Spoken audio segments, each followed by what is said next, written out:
नमस्कार, मैं हूँ लीला। स्वागत है आपका हमारे चैनल में। आज मैं बात करूंगी हरतालिका तीज व्रत के बारे में। इस व्रत को सुहागन महिलाएं अपने पति की लंबी आयु, अच्छे स्वास्थ्य के लिए निर्जला और निराहार रहकर व्रत करती हैं। इस साल हरतालिका तीज का व्रत 26 अगस्त दिन मंगलवार को विधि विधान से रखा जाएगा। इस व्रत को लेकर कुछ बहनों के मन में सवाल उठते हैं। इस व्रत में क्या हर साल नई साड़ी पहनना जरूरी है, या फिर इस व्रत में क्या मैके की साड़ी पहनी जाती है या फिर ससुराल की साड़ी? इस व्रत में क्या हर साल नई साड़ी पहनना जरूरी है? दूसरा क्वेश्चन है, इस व्रत में क्या मैके की साड़ी पहनी जाती है या फिर ससुराल की? इसके बारे में संपूर्ण जानकारी दी जाएगी। अगर आपको जानकारी अच्छी लगे तो चैनल को सब्सक्राइब करें और ज़्यादा से ज़्यादा शेयर करें। आप जानते हैं साड़ी के बारे में। देखिए दोस्तों, अगर आप व्रत पहली बार उठा रही हैं तो आप मैके से आई हुई साड़ी पहने। देखिए दोस्तों, अगर आप पहली बार व्रत उठा रही हैं तो कोशिश करें आप मैके से आई हुई साड़ी पहने। मैं ये तो नहीं कहूँगी कि मैके की साड़ी पहनना बहुत ज़रूरी होता है और मैके से साड़ी ना आए तो आप व्रत ही नहीं रख सकती। ऐसा बिल्कुल भी नहीं है। आप अपने मन में ऐसी बात ना लाएं। अगर आपके मैके वालों का बजट अच्छा है तो साड़ी दे सकते हैं तो ज़रूर दें और उस साड़ी को दान कर आप अपने व्रत को पूर्ण करें। अगर आपके मैके का बजट अच्छा नहीं है, क्योंकि अभी अभी उन्होंने शादी की है और बहुत सा सामान दिया है और बहुत सी व्यवस्थाएं की है, बहुत सा खर्चा हो जाता है, और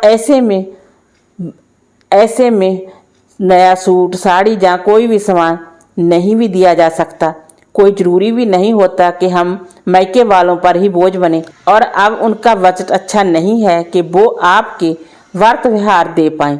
मैं तो यही कहूँगी कि उन्हें आप तंग परेशान ना करें। आप अपने पैसों से या फिर आप अपने पति के पैसों से वस्त्र खरीद सकते हैं और वस्त्र खरीद कर पहने और अपने व्रत को पूर्ण करें। ऐसा कहीं नहीं लिखा हुआ है कि हर साल आपने नई साड़ी पहनना है या फिर आप अपने मैके की साड़ी पहने। ये कहीं नहीं लिखा हुआ।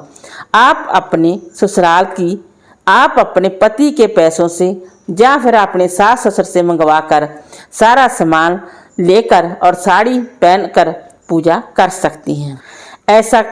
ऐसा कहीं नहीं लिखा हुआ कि हर साल नई साड़ी पहनना जरूरी है। नई साड़ी पहनना मैटर नहीं करता है, धुली हुई साफ स्वच्छ साड़ी पहनना मैटर करता है। और नई धुली हुई साड़ी पहनकर आप अपने व्रत को पूर्ण करें, आपको पूरा फल मिलेगा। अगर आप पहली बार व्रत कर रही हैं तो आप अपनी शादी का जोड़ा भी पहन सकती हैं। साड़ी हो या लहंगा हो, वो आप पहन सकती हैं। या फिर अगर आपके पास कोई मैके वालों की दी हुई नई साड़ी पड़ी हुई है तो आप उन्हें भी दान कर सकती हैं और अपने व्रत पूजन को संपन्न कर सकती हैं। अगर आपके मैके वालों का बजट नहीं है तो ससुराल वालों का बजट भी नहीं है तो आपको नई साड़ी दिला पाएँ। ऐसे में आपको 1-2 बार पहनी हुई साड़ी पहन कर भी अपने व्रत पूजन को संपन्न कर सकते हैं।